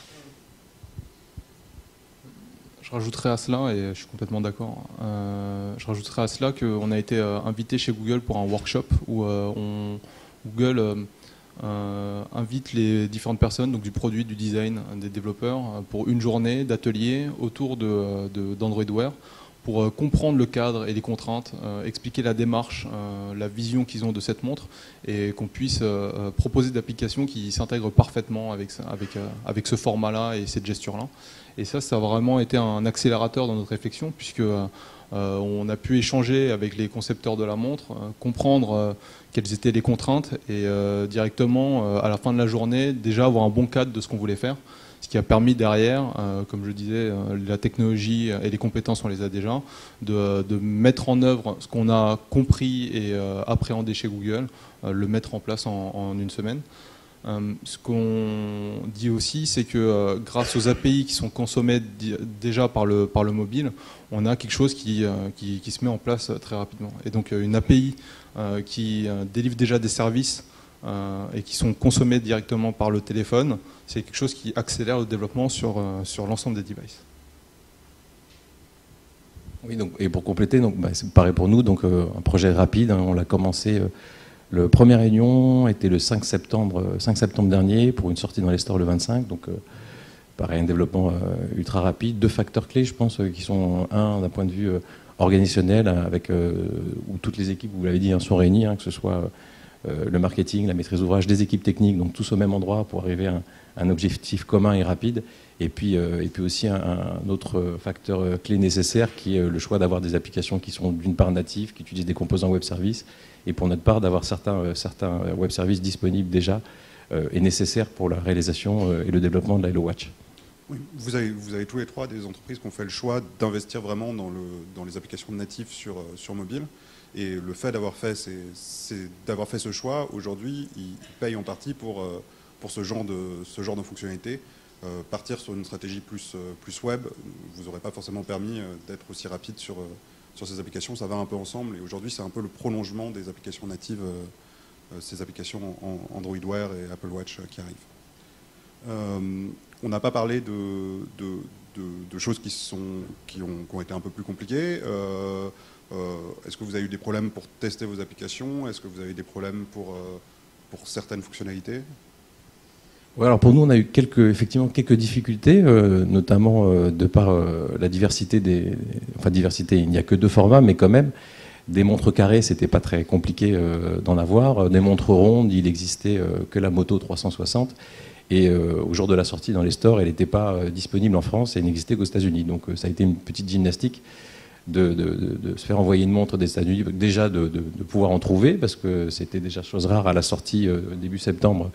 Google était déjà en rupture de stock et Motorola était en rupture de stock sur cette montre, donc c'était déjà compliqué d'en trouver. Et une fois qu'on l'avait trouvée, il fallait qu'on se la fasse rapatrier en France pour pouvoir à minima voir effectivement nos réalisations et voir qu'elles s'exécutaient bien sur une montre avec un format rond. Ça, c'était une des particularités, je pense que vous avez peut-être eu certainement aussi. Et puis d'autres difficultés, des choses aussi toutes bêtes, hein, tout simplement faire une capture d'écran d'une smartwatch quand on n'est pas développeur et qu'on n'a pas un Mac avec des outils de développement d'Android, comme c'est le cas chez nous à la maîtrise d'ouvrage ou au marketing, faire des copies d'écran, donc on s'est amusé à faire des photos des montres dans le cadre des tests. Donc ça, c'était assez drôle. Bon, maintenant on en rigole et c'était pas très sympa quand on l'a vécu. Donc voilà, il y avait ces petites anecdotes-là qui étaient un petit peu particulières. Il y avait aussi la reconnaissance vocale. Donc on a eu un petit accident de parcours, on va dire, dans notre application, parce que l'application, c'est pour les clients d'Hello Bank. Mais il se trouve que dès le départ, on l'avait appelé Hello Watch. Donc là, pour le coup, ça tombait bien, parce que Hello Bank, en reconnaissance vocale, donc en fait, on a un petit peu parlé tout à l'heure, donc le système d'Android permet donc la reconnaissance vocale et aussi de démarrer son application, ce qui est plutôt sympa, parce que pour avoir utilisé Android Wear, c'est quand même pas simple de lancer une application. Il faut passer dans 3 menus avant de pouvoir accéder à vos applications, quelles qu'elles soient. Donc ça, c'est pas top. On espère que Google va l'améliorer dans les versions à venir. Entre-temps, il y a des mini-launchers qui se sont proposés, mais surtout, il part du principe qu'on va utiliser la reconnaissance vocale pour lancer notre application et les leurs, bien sûr. Et Hello Bank, ça marchait pas. Hello Bank fonctionnait pas. Bank sur des montres configurées en français, c'était pas très bien compatible. Ça allait sur le serveur de Google, ça revient. Bref, ils nous ont lancé une recherche sur le web et il était impossible de lancer l'application. Donc du coup, on l'a rebaptisé, mais par chance, puisque en fait dès le départ, elle s'appelait Hello Watch. Donc le fait de l'avoir appelée Hello Watch nous a débloqué de ce petit problème, ce petit incident de parcours qui est aujourd'hui maintenant qui fonctionne, et on peut maintenant démarrer l'application par commande vocale. Je pense qu'on a eu la même problématique sur les montres carrées et les montres rondes. C'est le problème d'arriver très tôt sur le marché, c'est qu'il y a des devices qui ne sont pas encore sortis, c'est difficile de s'équiper, donc de tester sur les différents formats, ça a été quelque chose auquel on a été confronté aussi.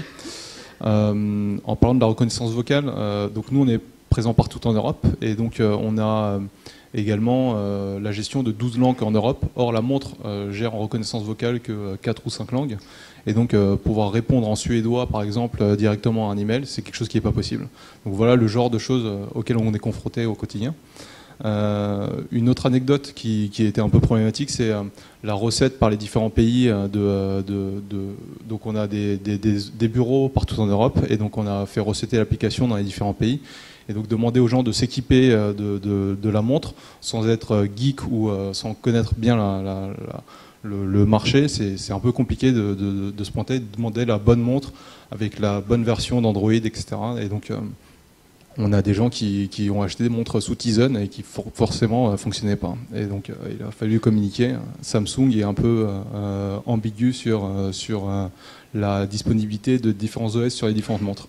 Donc c'est un marché qui est encore fragmenté, c'est un marché naissant, mais c'est vraiment un marché qui se démocratise. Et donc au-delà de ça, pas de difficultés vraiment particulières. Là, c'est vraiment des anecdotes, des incidents de parcours, mais qui nous ont pas beaucoup ralenti dans notre mise en place de l'application. Ok. Rien de particulier. Enfin, effectivement, la montre ronde qui marche un peu moins bien, on peut pas faire de capture d'écran, on a eu des trucs comme ça. Mais... Donc j'ai entendu très vaguement le murmure, donc ça n'a pas été des problèmes sérieux, quoi. Ok. Tu vois.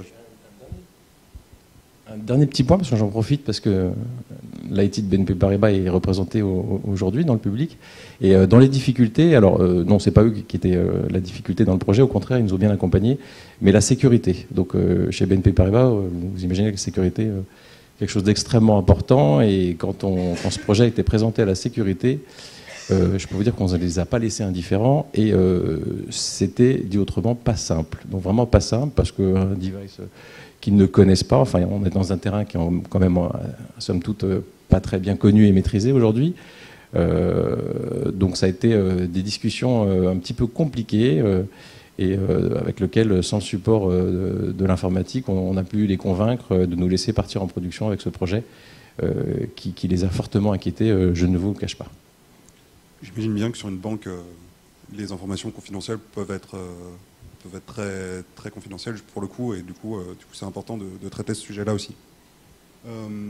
Du coup, ce projet est sorti en production. Est-ce que vous avez eu des retours dessus? Comment l'application a marché? Est-ce que vous avez notamment des retours dans la presse, dans la communication autour de ça? Donc oui, effectivement, on a eu des retombées assez importantes, médiatiques notamment. Donc d'une part, au-delà de l'objet, donc c'était effectivement la première application, enfin ça l'est toujours d'ailleurs, parce que c'est toujours la première application bancaire sur montre connectée qui est disponible, aussi bien sur Hello Bank que BNP Paribas maintenant. Donc de fortes retombées de la presse, sur les réseaux sociaux aussi, où on est fortement présent avec la première communauté de fans de BNP Paribas sur Facebook. On a par rapport à ça aussi créé des événements ad hoc pour l'occasion. On a profité du changement d'heure récemment pour faire un petit jeu sur Twitter où on a invité les utilisateurs à deviner l'heure chaque heure. Et pendant à peu près 48 heures, il y a eu une cinquantaine de montres à gagner. Donc ça a plutôt pas mal marché. Il y a eu un peu moins de 6000 tweets qui ont été vus par 110 000 utilisateurs différents. Donc ça, c'était plutôt assez bénéfique. Et à côté de ça aussi, on a créé un événement lié non pas forcément à la montre en particulier, mais c'était le prétexte pour le lancer, qui est la Hello Factory, qui est un événement qu'on a créé récemment, le 6 novembre dernier, où on a sélectionné des utilisateurs clients de BNP Paribas, enfin d'Hello Bank dans notre cas, pour l'Hello Watch. On les a recrutés par campagne via leur smartphone. Ils ont répondu à un questionnaire pour lequel ils étaient préalablement ciblés par campagne. Et on a sélectionné une vingtaine d'utilisateurs pour se retrouver en after work avec eux pour discuter de l'application Hello Watch. On leur a présenté. Et avec eux, on a un petit peu brainstormé sur les fonctionnalités à venir et ce qui les intéresserait de voir dans ce genre d'application. Est-ce que d'abord, ils adhèrent aussi à l'usage de ces objets? Et ils étaient ravis, enfin ils étaient encore plus ravis quand on leur a dit qu'ils pouvaient partir avec la montre, puisque chaque participant a eu la chance de repartir avec une montre connectée. Et depuis, effectivement, on n'a pas non plus, on faut être très, très franc et très sincère, on n'a pas des centaines de milliers d'utilisateurs. On a un petit flot d'utilisateurs réguliers qui se connectent sur nos applications montres connectées. Donc je pense que ça décollera plus ou moins avec le marché qui est à venir. Et je crois qu'on attend à peu près 150 000 ventes de montres connectées dans l'Hexagone d'ici la fin d'année. On voit qu'on a des remontées statistiques, et on voit qu'on est vraiment sur quelque chose qui est à peine naissant. Mais en fait, du coup, en réécoutant, ça m'aurait fait penser à... On a quand même effectivement eu un vrai problématique lié à ça. C'est qu'en fait, c'est un produit qui a été, entre le moment où Google a commencé à annoncer le concept même et la mise en prod s'est allée tellement vite, finalement. On a un problème d'organisation interne, c'est que finalement, la communication chez nous n'a pas compris ce que c'était, comprend toujours pas bien ce que c'est, Et donc, il y a eu des tensions entre l'équipe qui était fière de son produit, qui voulait le promouvoir, et la communication qui se dit oui, mais c'est un truc de geek. Est-ce que vraiment il faut qu'on parle de ça ? Et voilà. Et je pense qu'on est un poil en avance de phase. Et peut-être que d'ailleurs eux ils ont raison. Je sais, en tout cas, c'est une guerre un peu comme ça entre les différentes équipes. Peut-être que c'est un peu tôt pour nous pour parler de ça. Mais voilà, donc ça a été quand même effectivement un problème d'aller quelque part plus vite que la musique et plus vite que la compréhension en interne de ce qu'est ce nouveau service. Okay. Je dirais que de notre côté, sur Mythic, on a effectivement un parc d'utilisateurs aujourd'hui assez limité. On a une forte attente par rapport aux fêtes de fin d'année où on pense que les gens vont s'équiper quand même. Ça va être un beau cadeau de Noël d'offrir des montres à des célibataires pour qu'ils puissent se connecter à Mythic. On a aussi, donc on s'est synchronisé avec notre service de communication pour faire des communiqués de presse partout en Europe, des retombées vraiment inattendues, notamment en Italie où on est passé dans des grands médias type Wired ou GQ instantanément, où on a parlé de nous. En France, il y a eu des tweets et des retweets par centaines le jour où c'est sorti sur des blogs plutôt geeks, plutôt Frandroid, mais avec un impact intéressant sur des utilisateurs initiés à la technologie et qui, derrière, donnent de la visibilité à la marque, donnent de la visibilité aux produits.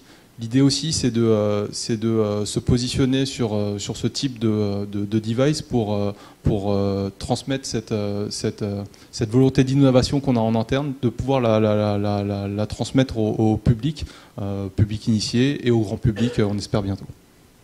On parle d'innovation en interne, j'imagine qu'il y a aussi des impacts en interne de lancer un projet comme ça, de l'image qu'on donne de l'équipe mobile qui est capable de sortir des choses innovantes.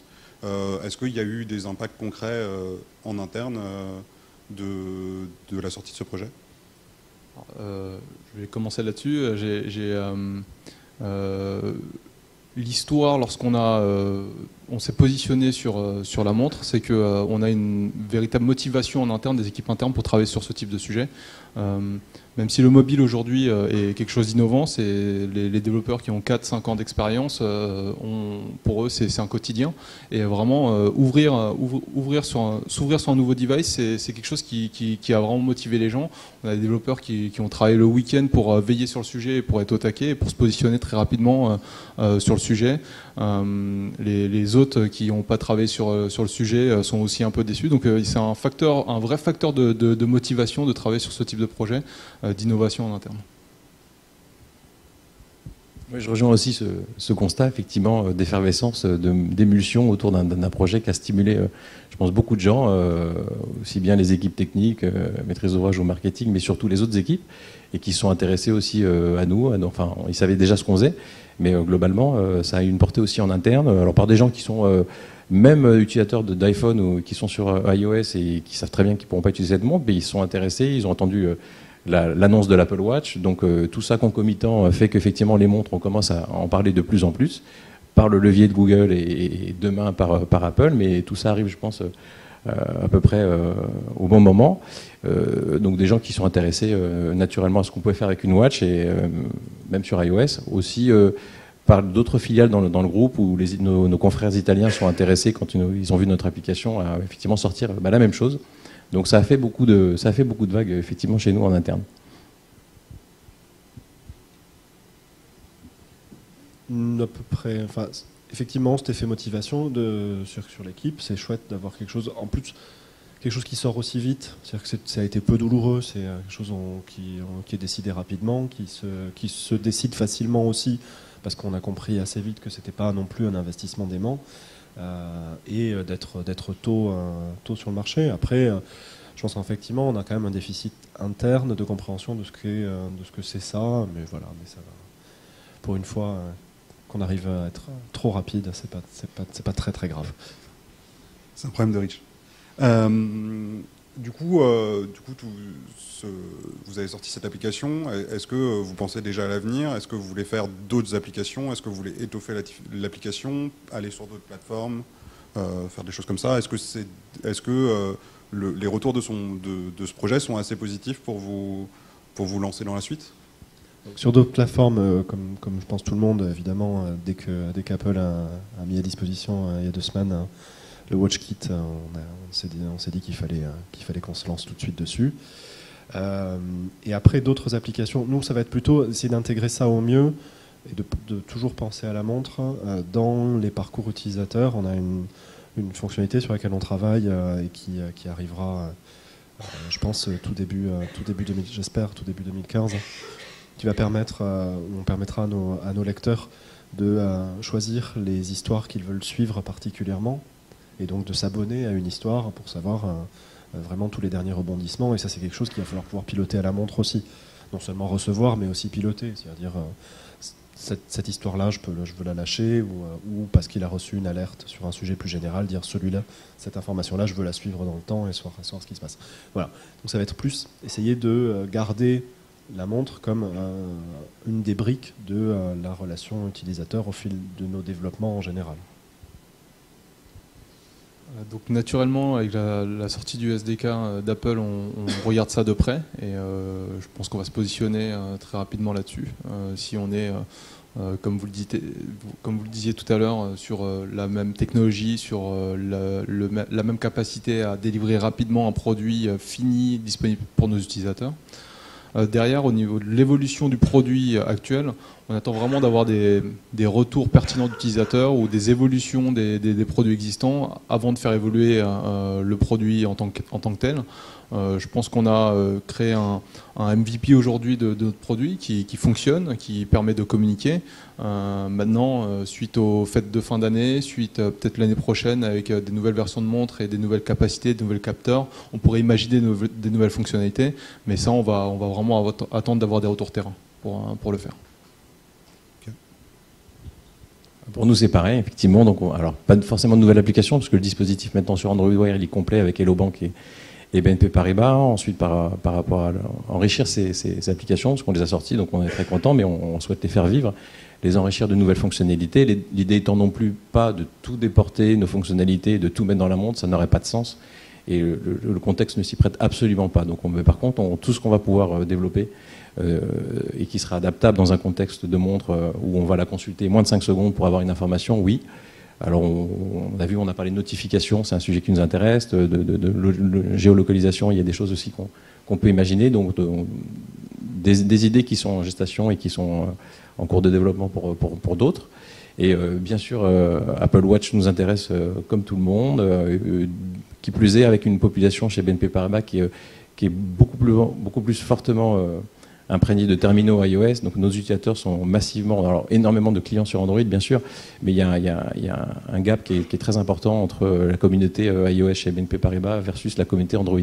Donc bien sûr très attendu et on va se mettre en ordre de marche pour sortir une application. On n'a pas les montres et je pense que personne les aura avant un petit moment, mais heureusement, vous n'en avez pas parlé avec le simulateur, on va pouvoir déjà anticiper les développements de l'Apple Watch et pour commencer à imaginer à quoi ressemblerait le design de nos futures applications. Avant de laisser peut-être des questions pour le public, je vous laisse un mot de la fin, si vous avez quelque chose à rajouter sur ce sujet-là. Le bilan, on l'a dit, c'est extrêmement positif. On a vu que ça crée une émulsion dans l'entreprise au-delà de nos attentes, puisque ça intéresse beaucoup de monde, ce sujet. Donc on sait qu'on est sur un marché qui est très attendu, qui a un objectif, qui a un avenir, je pense, certain, à une échéance qu'on ne maîtrise pas forcément. On a parlé des dates de fin d'année où on s'attend à avoir beaucoup de montres connectées parmi nos utilisateurs. En même temps, c'est vrai qu'on se positionne tous. On a fait des projets innovants qui répondent à des besoins de certains utilisateurs. Après, le marché va arriver à date. Donc, on se positionne dessus. Et puis, s'il y a d'autres objets connectés qui vaillent la peine pour qu'on investisse et qu'on se positionne, on le fera naturellement aussi. C'est vraiment notre ADN chez BNP Paribas de cultiver l'innovation et de proposer des produits en avance de phase pour certains, qui ne marchent pas forcément tous, mais celui-ci, on a bon espoir que c'est un produit qui va rencontrer un succès auprès des utilisateurs. Je dirais que pour Mythic, la montre s'inscrit vraiment dans une stratégie d'innovation et de mobilité générale qui a été initiée, on va dire, vers 2013 et qui continue jusqu'à aujourd'hui et qui va continuer en 2015. le fait d'avoir un ROI rapide sur un investissement qui est limité avec des retombées presque qui sont intéressantes nous incite fortement à regarder d'autres objets connectés. Mais on va toujours faire attention à l'expérience utilisateur, qu'est-ce que ça apporte à l'utilisateur et est-ce que le device sur lequel on va se positionner va se démocratiser et va toucher un maximum d'utilisateurs. Voilà, c'est vraiment ça qu'on va rechercher. Quelle est la valeur qu'apportent ces nouveaux produits aux utilisateurs et comment on peut utiliser la technologie pour apporter une nouvelle expérience à l'ensemble de nos membres. Ce qui est vachement intéressant avec les montres, il me semble, c'est le fait de rajouter encore un nouveau device dans la vie numérique des gens, notre vie numérique. Ça force les éditeurs d'applications et les éditeurs de services à ne pas penser leur service justement terminal par terminal, mais dans une connexion permanente et à essayer d'adapter ces points de contact à contexte de vie et ainsi de suite. Toute la réflexion de Google autour de Google Now et d'essayer de pousser l'information qui est un peu exagérée justement dans le côté, du coup ils mettent tellement ça en avant que c'est compliqué d'aller accéder manuellement à une application, ils partent tellement du principe que c'est l'application qui vient à soi. Enfin ce que je veux dire, bref, là je suis en train de me perdre dans un truc, mais c'est ça, on a vraiment maintenant plein de points de contact avec nos utilisateurs et il faut ça nous force à penser nos services dans leur vie plutôt que eux vers nos services. Et voilà, ça c'est vraiment intéressant et la montre est un vrai moyen de contact permanent justement et donc je pense que tout à l'heure je disais que nos services doivent prendre en compte la montre, peut-être que assez vite aussi le fait d'avoir cette capacité de contact très légère et rapide introduira de nouveaux services aussi. Là peut-être qu'on n'a pas encore la maturité pour voir ça. Ok, plein de perspectives. Est-ce que quelqu'un dans la salle a des questions à poser? Oui. Alors, on va faire les questions dans l'ordre. Il y a quelqu'un qui posait une question devant. Je vais répéter les questions et je vais... Oui.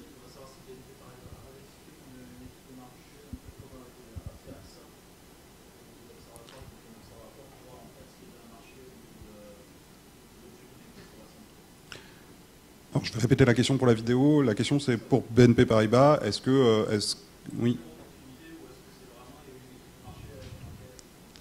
Donc pour BNP Paribas, est-ce qu'il y a eu une étude de marché qui a été faite avant ce projet ou est-ce que ça a été fait par opportunité technologique ou est-ce que ça se base sur une étude de marché précise Non, il n'y a pas eu d'étude de marché précise. Alors certes, c'est l'opportunité technologique qui nous a permis de le faire et puis c'est nous finalement, la maîtrise d'ouvrage digitale, qui avons par usage et par utilisation, parce qu'on est un petit peu geek hein, dans mes équipes. Et on a toujours des nombreux devices, quelle que soit la plateforme, que ce soit iOS, Android, des Windows Phone, des Tizen, on a un petit peu tous les objets, on les teste. Ça fait partie aussi de notre activité d'être un petit peu aussi... On ne peut pas non plus proposer à des utilisateurs sans même avoir testé, avoir vécu cette expérience. Moi, je me suis, comme je vous l'ai dit, j'ai mis cette montre-là, enfin pas celle-ci parce qu'elle n'était pas sortie, mais les précédentes, je la portais tous les jours tous les jours. Au début, je portais des bracelets connectés qui m'avaient pas forcément séduit. Je ne voyais pas forcément trop l'intérêt. Alors au début, mon côté geek me faisait le porter pendant quelques jours, et puis après, on le portait un peu moins souvent, et puis après plus du tout. Et quand les montres sont arrivées, c'est tout naturel de par les fonctionnalités qu'elles offrent, d'avoir un usage qui s'est confirmé avec une montre que je ne porte maintenant que je porte que tous les jours, quoi. Mais c'est pas basé sur une étude de marché particulière. Après, on a d'autres initiatives, mais c'est pas nos équipes qui sont faites côté Cardiff chez nous, côté assurance, où ils ont des réflexions. On a nos homologues turcs aussi qu'on fait. Alors eux, on n'en a pas parlé, mais ils ont fait une application sur Google Glass qui permet de rechercher un distributeur en réalité augmentée et aussi à se mettre en visioconférence avec votre conseiller. Donc on a des initiatives dans le groupe déjà qui ont été mis en production. Mais pour répondre à votre question, c'est plus vraiment notre côté appétence à ces nouvelles technologies et sa consommation de ces nouveaux usages qu'on trouve très pertinents, qui nous a poussé et qui nous a donné envie de faire ce projet-là. Je pense que la question peut s'appliquer à vous aussi, Jean-Loup, Édouard. Est-ce que vous avez quelque chose à rajouter là-dessus Je parlais tout à l'heure de démocratisation de la technologie. C'est pas tant une étude de marché, mais plus regarder quels sont les chiffres, quelles sont les projections, même si c'est des projections dans une boule de cristal pour savoir dans 4 ans combien de montres vont envahir le marché. Mais c'est ça qui provoque aussi la décision d'y aller rapidement. Une montre, c'est pas très cher, c'est accessible, on peut s'équiper nous-mêmes facilement, on peut tester la technologie et surtout, on parlait de ROI. Là, l'investissement d'une semaine d'un développeur super motivé, ça vaut pour le coup vraiment le coup d'aller dessus. Et aujourd'hui, les retombées nous font dire que le ROI, on a bien fait d'y aller sans faire des études pendant des mois et comprendre quel était le besoin utilisateur. Surtout là, on voit les retombées, il y a encore peu de gens qui ont des retours sur l'utilisation quotidienne des montres, à part les geeks passionnés qui l'utilisent encore tous les jours.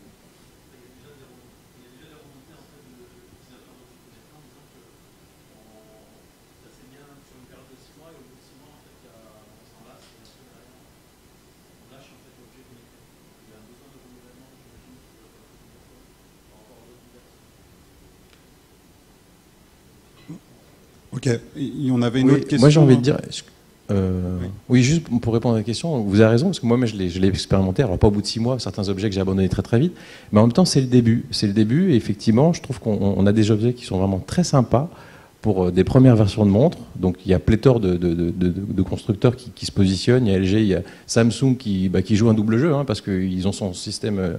leur propre système Tizen, et en même temps ils se positionnent aussi sur Android Wear sur un même modèle de montre. Oui, même Samsung ne sait pas sur quel pied danser, et pourtant ils ont fort intérêt à parier, à investir sur leur système, qui sera peut-être un peu plus compliqué de par les contraintes à imposer aux utilisateurs. Donc les objets se perfectionnent, ils sont de plus en plus jolis. Alors certes, les montres, on l'a vu, c'est pas des objets, c'est pas une Rolex. Quelqu'un qui est fan de montre va jamais acheter ce type de produit. Ça, on est très convaincu que ça n'arrivera pas. Par contre, ces montres de luxe, je pense qu'elles ont aussi un avenir prometteur. À mon sens, et c'est qu'une opinion personnelle, je pense qu'elles vont se digitaliser avec une interface digitale non visible. Voilà, donc je pense qu'il y aura un petit peu pour tous les types de clients, les amoureux de la montre et des produits de luxe, du geek à l'utilisateur lambda qui a des besoins, somme toute, assez basiques. Donc, mais je pense que c'est assez prometteur. Pour avoir vu en si peu de temps une effervescence de tous les constructeurs adopter Android Wear, en tout cas pour ceux qui sont sous Android, une effervescence au niveau des constructeurs, un choix de modèles qui s'étoffe de jour en jour. Et je pense que c'est très prometteur pour l'avenir. Ça promet de bels objets à venir qui demanderont encore beaucoup de perfectionnement, d'amélioration, d'autonomie, parce qu'on n'en a pas parlé, mais c'est vrai que la montre, je la recharge tous les jours. Ça tient quand même au moins une journée. Mon iPhone, il tient pas toute la journée. La montre, j'ai une chance. Au moins, je peux m'en servir toute la journée sans problématique. Mais c'est vrai qu'il faut penser à la recharger. C'est pas encore dans des usages assez courants, donc il y a des choses qu'il faut améliorer. L'autonomie, je pense, c'est un facteur clé de réussite pour ces objets connectés, qu'ils soient montres, qu'ils soient lunettes, ou quelle que soit leur forme. Ils ont besoin effectivement de se perfectionner pour avoir des objets qui soient plus utilisables et par tous. Oui, on avait une autre question.